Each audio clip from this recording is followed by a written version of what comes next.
Hello, this is Stan Houston for What It Takes Radio. And we are now on the air. And thank you for joining me. Hey, here's what happened. We are going to continue. We're taking a little hiatus now as we're putting What It Takes on the third stage. We got the first stage. It took off. The second stage got us going. The third stage now will hopefully take us to the next level, and actually a good business podcasting internet radio station takes 5 stages before perhaps you're in orbit. And we're now on stage 3 after the third month, and we invite you to join us for that. And one of the things that we have discovered is people have said to me, Stan, I do like to listen to you. You've got lots of energy. We enjoyed the show. But oftentimes I go to your videos and I like to see you perform. And so we've decided that it will not only be What It Takes Radio, it'll be What It Takes Television. And from time to time, what we're going to do is we're going to actually do a show very much the way Rush Limbaugh learned to do a radio show. And in some cases, it's how Garrison Keillor learned how to do a radio show. Now, what Rush decided to do was not only did he do a show, he decided that he would broadcast him sitting in the studio at the same time, and that turned out to be very, very popular for many people. What Garrison Keillor discovered is not only did the wonderful Lake Woebegone show have a wonderful radio impact, but it turns out, and I lived in Minneapolis and St. Paul, that when they produced the show in front of a live audience, that became one of the hottest tickets in town because people like to see the radio show. I also had an experience with the BBC. A number of years ago, I decided to learn how people in the world did good radio work, and so I went and I trained right there in London for about 3 or 4 months, and kind of learned how to be a BBC kind of guy or gal. Enjoyed it a great deal. And at that stage, and it's still true, that the BBC was still doing a lot of live radio. I mean, there was literally a studio audience there, and people would enjoy coming and being a part of the radio program. So what we're going to do is What It Takes Radio, and some of you are listening to this on the radio, and some of you are watching this radio show, as there you are with my wonderful RCA classic microphone, and here I am in the What It Takes studio, and we are on the air. This week, there's a momentous thing happening in the United States, and that is that Donald Trump will become the President of the United States. Now, based on the past election, that means about half of the people are delighted, and perhaps another half are somewhat distraught. It certainly is that situation. But here's something that is important perhaps to understand. And please keep in mind, one of the fundamental lessons of What It Takes is you become a person who can learn from all the things that come into your life, and oftentimes the people that come into your life. One of my great mentors taught everything can be useful. Even the great tragedies and anxieties and the great disappointments, they can be useful. And sometimes they're even more useful than the victories and the triumphs and the overcoming. Those can also be useful. But even people who you don't like and particularly don't care for can be useful. Maybe useful in both the example for something and maybe useful in the sense that you learn something that you don't want to become or be. How can I understand what's going on? But here is the facts. Donald Trump is becoming president of the United States, and one of the rare things about him is he has never held a political office before. None. No, not a city councilman, not a mayor, not a congressman, certainly not a senator. And he went for it. He has spent his entire life in business. Now here's the significant thing. He's basically been an entrepreneur. That means he, didn't join a big company and then rise to the top and become CEO. Essentially, he had his father's company, which was kind of a small little construction and development company, and he took it over and it was kind of split up among his siblings, and he then started to create a variety of other businesses. Many of them failed, because that's what entrepreneurs do. They create businesses, see if they can make them successful. If they can't, they shut them down and go on to something else and seek to become those kind of people who do what one of my very successful entrepreneurial friends said. You know, and kind of adjusted his glasses. He got the same kind of look and glasses that I have. And he said, I'm an entrepreneur. I have started many businesses, most of them failures. They didn't work. And thank goodness, a few did, and they worked well. And he's continuing to create businesses, and some of them work and some of them don't. Donald Trump has done the same thing. And that makes you a lot of friends, and it makes you a lot of enemies. That's just the fact of it. But here's the point. Could it be that this is a symbol of a new age, that it could be that more and more people are going to seek ways of becoming entrepreneurs and to build either a secondary or maybe another source of income besides their usual career? They're going to try and build and create their own ways of receiving compensation. Now, oftentimes, as I say, and we're going to be talking about this in many of our productions to come, is one of the key questions in life is, how do you get people to give you money? How do you do that? I mean, money is what we use to get the things we want and need. Well, then that means you have to get some. Well, how do you get it? How do you get it legally, ethically, morally, all the good things? You know, how do you get people to actually do what they normally wouldn't want to do, which is to take some of their hard-earned money and some of the things that they have worked very hard to do and exchange it for what you have? How do you get people to do that? Whether it's donating or buying or giving or investing, how do you do that? Think about that. How do you get people to give you money? What's your strategy or idea for doing that? Well, an entrepreneur is trying to find ways that people will give him or her money. Now, what I want you to do is to just go through today what I call 3, maybe 4, okay? 4 questions, because I might stick that question on the end on this.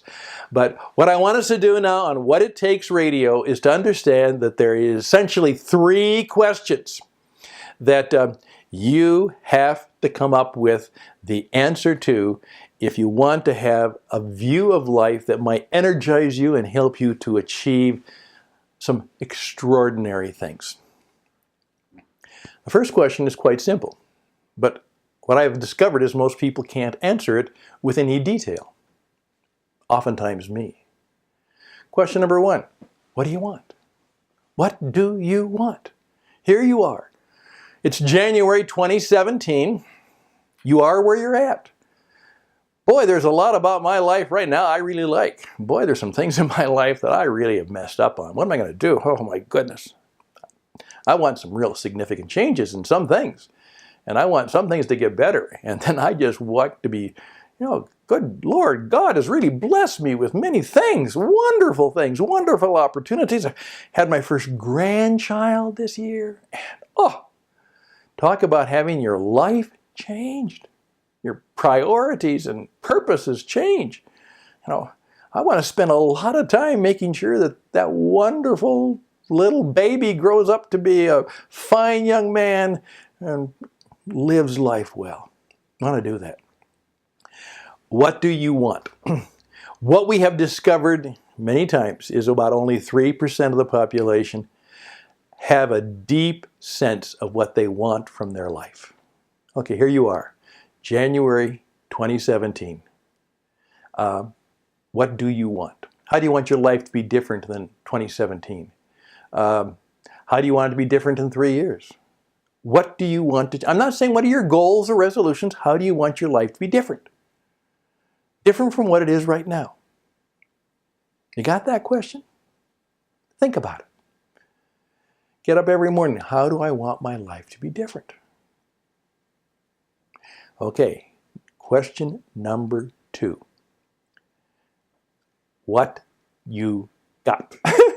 What you got? Well, it actually came across the question, what you got? Now, isn't it wonderful how people can help us get these questions? Now, what do you want? I'm going to surprise you. That was oftentimes one of the questions Jesus asked. Read the story. Many of you know we have a class that is emerging called The Secrets Jesus Knew on How to Build a World-Class Company. And that's going to become a major exercise in learning this year. Somebody was coming up to him one time and started to kind of, schmooze him a bit. And he just simply said, what do you want me to do for you? What do you want me to do for you? What do you want? It turns out the guy was very specific. He said, I want to see. I'm blind. I don't want to be blind anymore. Okay. The Jesus question and the good entrepreneur's question is, what do you want? Number 2. Now, when I had kind of decided some of the things that I wanted, I tried to start my own consulting and coaching business. And I tried to demonstrate that I was good, and eventually I attracted a friend who said, Stan, let me help you. Let me help you with this. I think you've got something worthwhile, and he had glasses like me, and he took them off and said, let me tell you, Stan, why don't you come over to my office, and you know what? I'm going to introduce you to some important people. I worked very hard. He'd been a pro athlete in the community and was well known and had a great business, and he wanted to help me. So I went and saw my good friend Dan.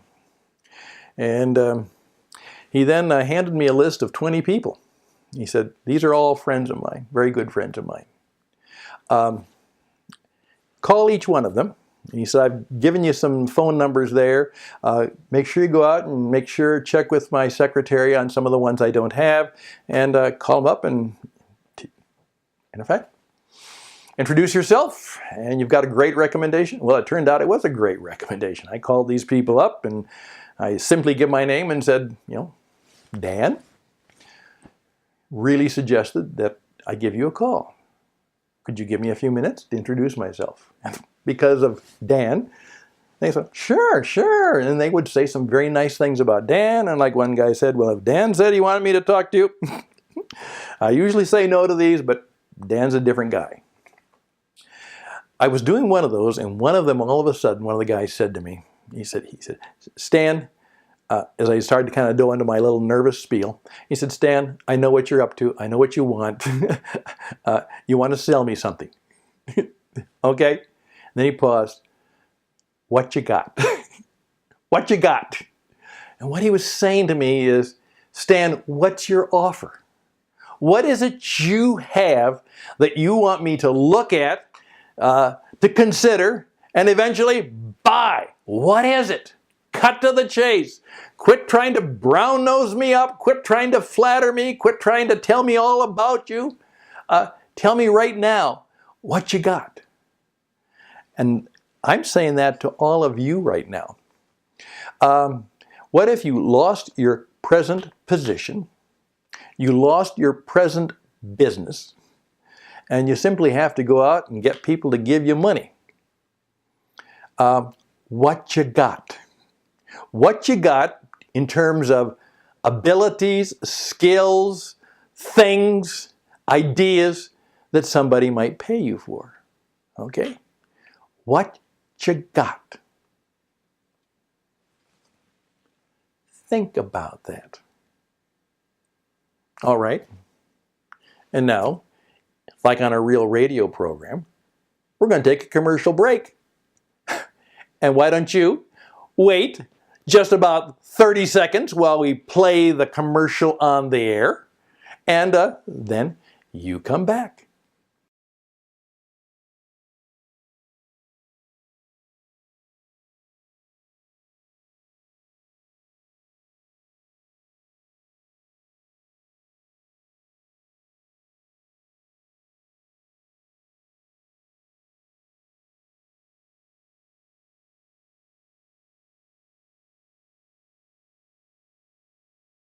Okay, what did you do?